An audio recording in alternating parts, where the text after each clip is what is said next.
recording started. So as we get started today, don't forget that the next essay in the Restoration of the Ancient Order of Things is due tomorrow. That's Friday, February 24th, at the end of the day. So make sure to keep up with that. And then don't forget as well that the first critical review that is over Alexander Campbell's Christian System is also due next week. That's March 3rd, by the end of the day. So make sure to keep up with that. Hopefully you've been reading through it, but if not, I would encourage you to get on that so that you are able to get that essay in on time. And instructions for that are on Blackboard under assignments, and the link to Campbell's Christian System is available both under assignments and under course content. So don't forget that those two things are coming up. So today we continue with looking at reasons for the division that developed in the Restoration movement between the disciples of Christ and the churches of Christ. And it's important to see that even though this split is not officially recognized until 1906, the first religious census, that it is a split that had been developing for 50, 60 years. Even prior to the Civil War, we had seen some things that had been pushing this direction. Today, our focus is going to be on some additional sources that led to the division, and we'll also get into issues, particularly with theology. As I've said previously, there has been a lot of focus on, if you read a variety of works on the Restoration Movement history, a lot of those earlier works, let's say prior to the 1970s, had focused predominantly on the theological things that divided Churches of Christ and Disciples of Christ, whether that was coming from the Churches of Christ side or the Disciples of Christ side. However, further investigation historically, since that time, has indicated that there were other factors at work as well. Some of these factors, we might say, are more sociological in origin than theological. And so we talked about issues related to the Civil War. And while the Restoration movement didn't officially divide over the Civil War, a lot of the issues surrounding it, over slavery, pacifism, and then the war itself, and some of the things done in the war, particularly by the American Christian Missionary Society, had led to the division between disciples in Christ and churches of Christ. So it kind of lays the foundation. It demonstrates to us there are already these fractures that are taking place. And it's important to note that while the theological issues are significant, it's also important to recognize that sociologically we are seeing this division happening largely across sectional and socioeconomic lines.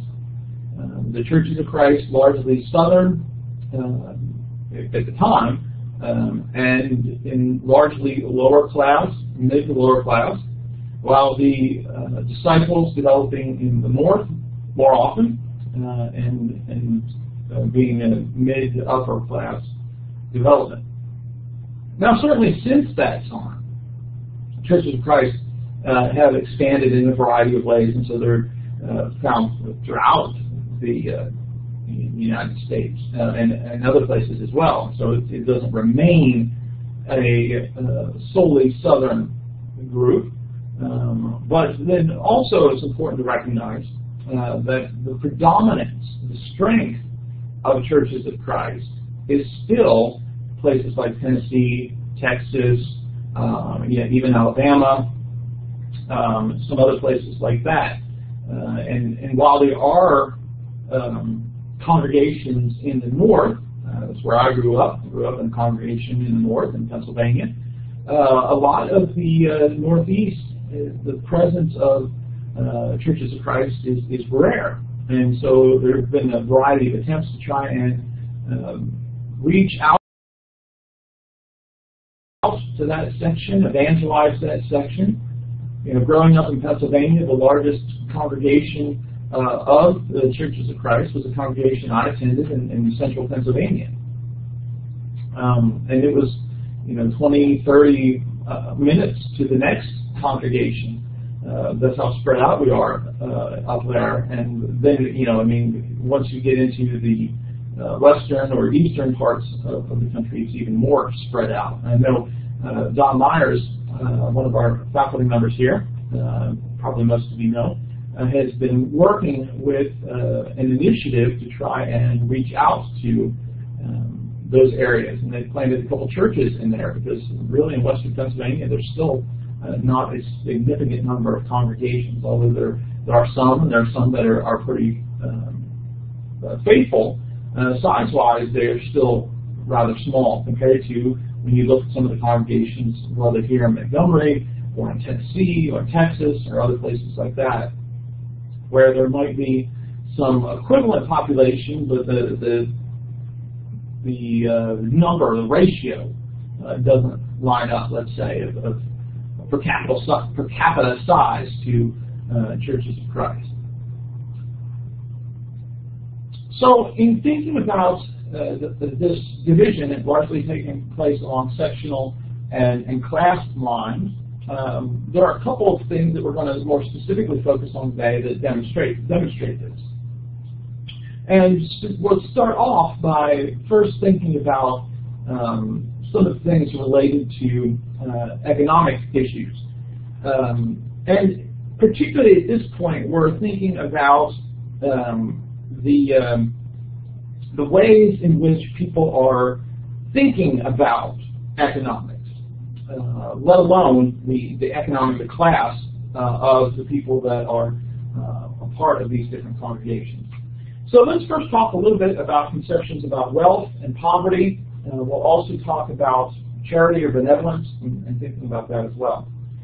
So in the United States, in the 19th century, largely people were very supportive of capitalism, the pursuit of wealth, and it's not until the latter part of the 19th century, as we talked about last week, that you begin to see this transition to people being critical of the consequences that come with capitalism, being critical of the ways in which people manipulate capitalism to the detriment of others. Again, capitalism is an amoral force.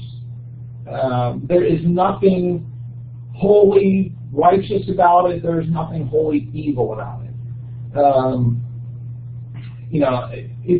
It's something that could be used either positively or negatively. And so a lot of it depends upon the people involved in the system. And so, the later 19th century, while there were many people who looked at capitalism as an evil force, and there are people that have continued to look at that, I don't think that we should see capitalism as necessarily evil. It's not that itself is amoral. A lot of it has to do with the involvement of the people in the system. So, like many Christians at the time, people in the Restoration Movement supported capitalism. They supported the pursuit of wealth. Certainly there are qualifiers on that. Greed is not something that is supported. Paul, of course, talks about greed being idolatry. And so, there would certainly be warnings against greed, but the general pursuit of wealth, going out and making your living, trying to improve your economic life, that was not something that was necessarily wrong. It was something that was encouraged. But of course, the emphasis would be on the proper use of any wealth you had. So if you were a wealthy person, you should use that wealth in appropriate ways, in ways that would be beneficial to others. Certainly would be a part of that, but also that wouldn't move you away from God. Kind of like what the Proverbs writer says in Proverbs chapter 30. I think it's about verse 6 or 7, where he says, give me neither poverty nor riches. Because the idea is, and this is also expressed in Deuteronomy, that there is a temptation in wealth to forget God. And this is specifically what the Proverbs speaker says in chapter 30. It says, if I end up rich, I'll forget God. And poverty, on the other hand, of course, might make me curse God. But, Moses even warns the children of Israel as they go into the land that God is blessing them. And that blessing would include the increase of property, wealth, possessions, all sorts of things related to that. But the danger, of course, is that in all of that, you would forget God. And so that, too, is a concern of many people in the Restoration Movement, to encourage people to make sure that they're using their wealth properly. With all of this, in the pursuit of wealth, certain character traits were encouraged, things that you might certainly expect, things like hard work, frugality, right? Using your money wisely, not being cheap, but being wise with it, being a good steward of the wealth that you have, integrity, honesty, other things that we could point to. But these character traits of how you engage in the pursuit of business and the pursuit of wealth. There was a concern among people in the early to mid-19th century that any type of business that a person was involved in should be enacted under Christian principles, some of the principles we just pointed to. And that would certainly have included, even as you get into the later 19th century, when some of these excesses and oppression and some other things, taking advantage of immigrants and the poor.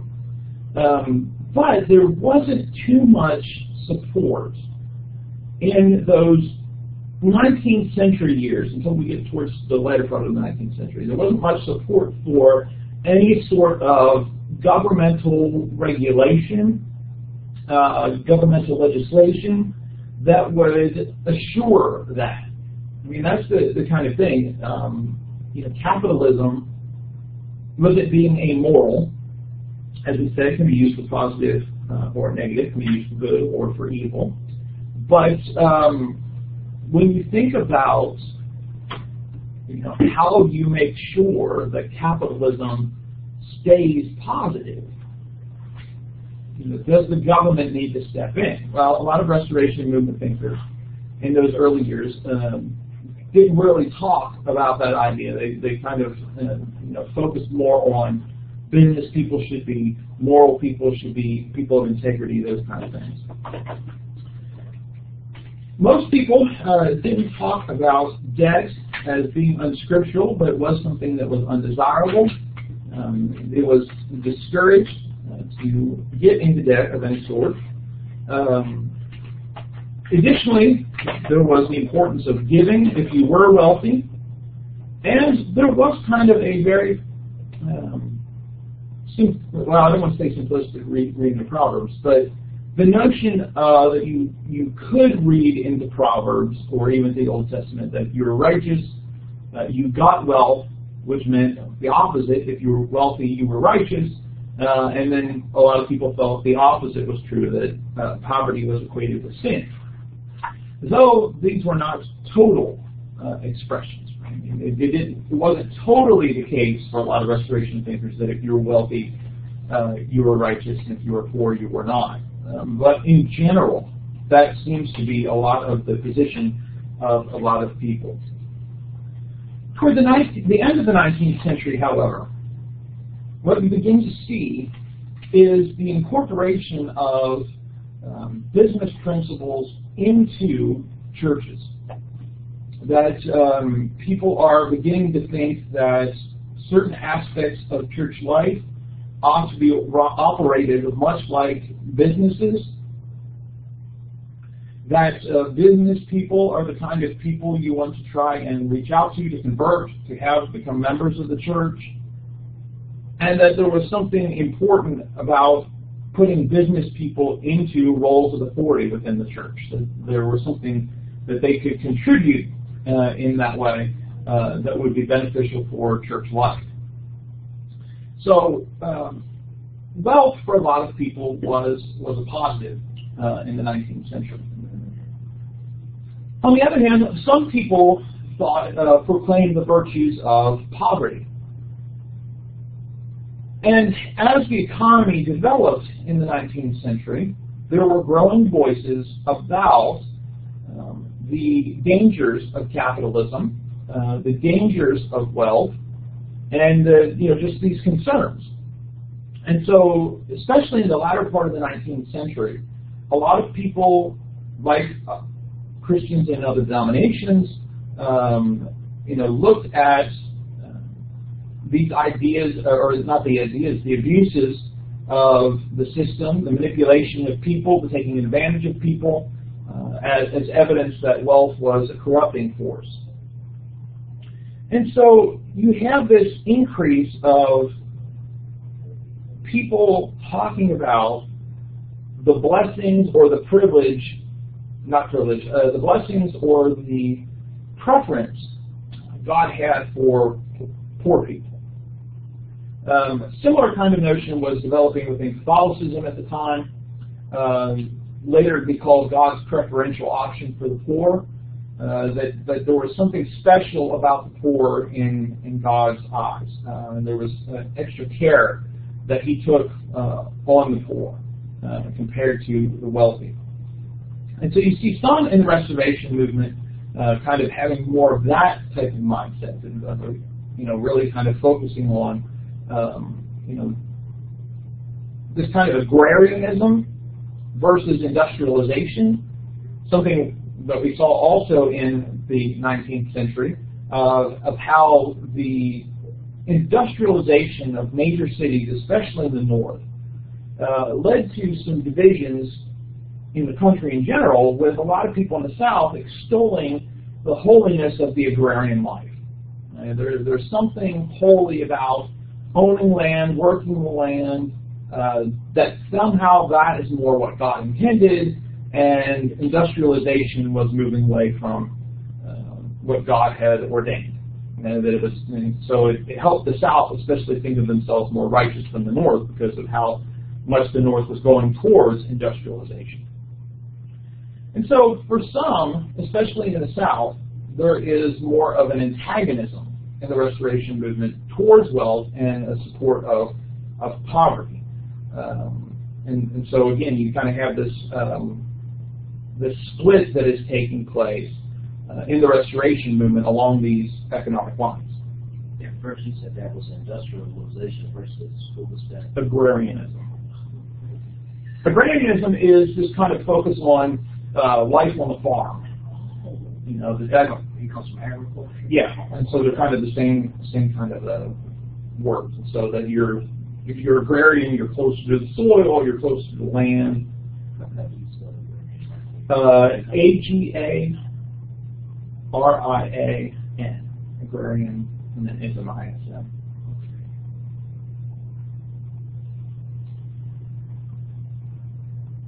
When it came to economics, there was also a lot of concern about using money properly, but also especially using money to help others. Like a lot of other groups, people in the Restoration movement believed that Christians should give liberally. That giving was a very important expression of one's Christian commitments. That some of that is coming from pointing to passages within the New Testament that demonstrated the example of Christians giving. And so 1 Corinthians 16, Christians giving on the first day of the week. But just in general, the principles within the New Testament about being people of the people of generosity. The early teachings within the Restoration movement about the issues relating to giving tended to focus on individual responsibility. So a lot of the teaching was, trying to encourage people that they should be givers.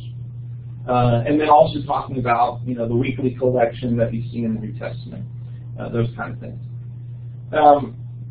Any sort of charity efforts at this time were focused predominantly on the idea of helping someone, either find a job, helping a person develop their skills,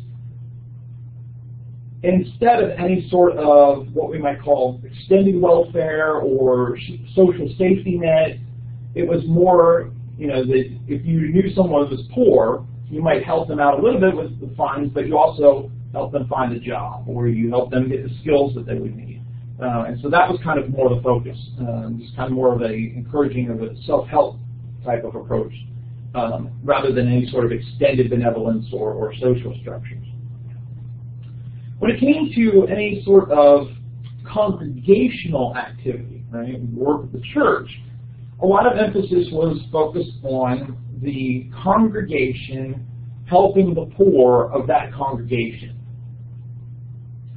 So if there was someone in the church, the local church there, who needed help, then that congregation was expected and encouraged to help that person. Instead of any sort of encouraging them to go to this organization or that organization, there wasn't much discussion about the congregation trying to do anything with the outside poor, right? The people that aren't members of that church but that are poor. I mean, there's some of that, but most of it is about, if there's poverty in the church needs to be helping that person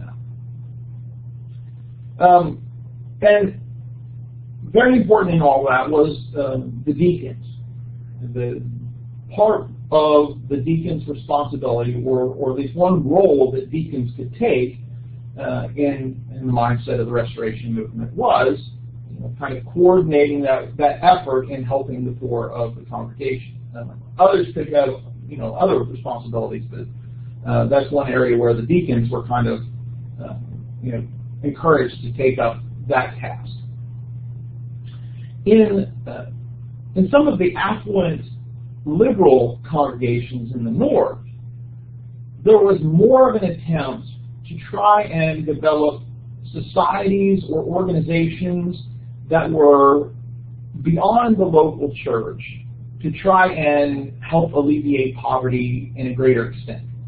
Right? So this idea of cooperating together among congregations to deal with the poor. So there's kind of a move towards being larger than just a congregational effort. So that kind of focus tends to be both inward and outward. That in the north, there was not just to help the poor of the congregation, there were also efforts to help the poor in general, right? Whether they were a member of the congregation, whether they were Christian or not. In the South, conservatives did debate whether or not there was an expectation of helping those outside the congregation. A lot of the conservatives in the South said, certainly if somebody is poor within the church needs to help that person out. There's enough example in Scripture, enough principles in Scripture for that. Where they disagreed, where conservatives disagreed with one another, was how you respond to those that are outside, like people that might be in your town, in your city, that are poor, but they aren't necessarily members of your church. And so there's some disagreement over that. And then there's also some disagreement about this being part of these societies beyond the local church in efforts to try and relieve poverty in any sort of kind of pan-congregational type of effort. According to some conservatives, most conservatives, the effort of the congregation should be in helping the poor of the congregation and not those outside. Right? So the North, more liberal, they tend to go to the side of we're helping poverty wherever it's found, we'll organize across congregational lines. Conservatives in the South the local church is the area where efforts should be focused. So the South believed that the church should be That the church is kind of the institution, let's use that term, Okay. that Christ had ordained to help poverty. Okay. And the North. They believed you could create a society that wasn't necessarily a church, that could work to help that. So several congregations working together, but through this society.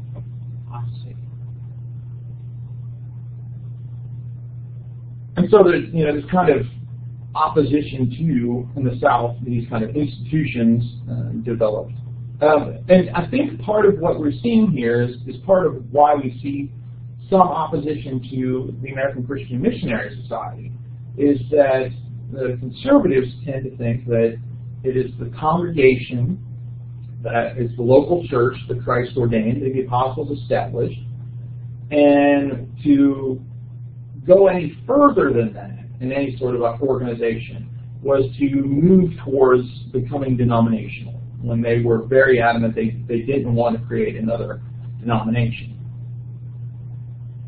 After the Civil War, however, there were quite a few efforts to try and work cooperatively, especially to help Southerners who had been devastated by the Civil War. In many cases, this effort was done through local congregations. And so even in the North, they would send funds to a congregation in a particularly devastated area, and then that congregation would be responsible for distributing the funds. In that case, it doesn't seem like it was solely focused on members of the Restoration Movement who had been devastated, but it was a larger focus, just anybody that needed some help. There were a few other efforts after that in the 19th century, but the major one in the 19th century is after the Civil War. So when there was a drought in Texas, or when there were some floods in various places, or fires in Chicago, there are some other of these collective efforts, but they're not anywhere near the size of the post-war effort. Toward the end of the 19th century, however, there's also change not only in the development of these institutions, but in how money is raised for these causes. So up until this point, the traditional approach was the local congregation, through the weekly contribution, would then disperse funds as needed. In the North, however, in the latter part of the 19th century, you begin to see more of what we might call fundraising, where there were efforts beyond the weekly contribution, like specific suppers or other things like that, where part of the money raised from this activity would go toward a variety of causes. So, kind of a fundraising effort versus the weekly contribution. Now, for the conservatives, of course, this was something that they felt was inappropriate. The only example that was given in Scripture was that of the contribution of the saints done weekly. There was no example, they said, of any sort of fundraising done by the disciples or by the early church.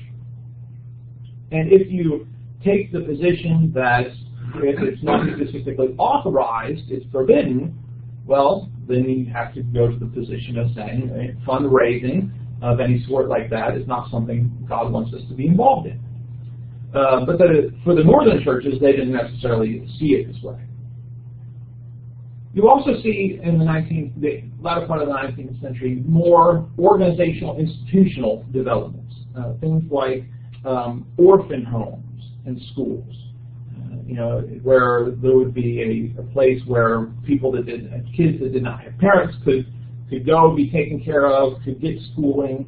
We're talking now before a period where there's very wide public schooling or any sort of mandate related to that.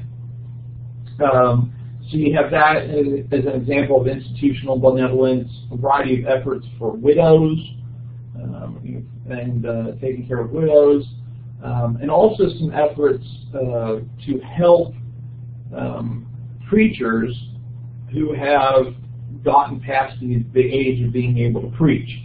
That there's this kind of something broader than just the congregation that they're retiring from. Trying to do something as a movement to help aged preachers. These orphan schools, was that started in the South of the North? You have it in both places. It's something that does show up in both places. Yeah, it tended to be more northern, but you do have it in both places. The attempt to try and take care of preachers in as far as with a broader organization, that tended to be more north. It was kind of expected that the local congregation would take care of a preacher who had gotten too old to preach. That was kind of more the southern position. Right. Yeah. So whatever congregation they were with would help them out if they needed funds.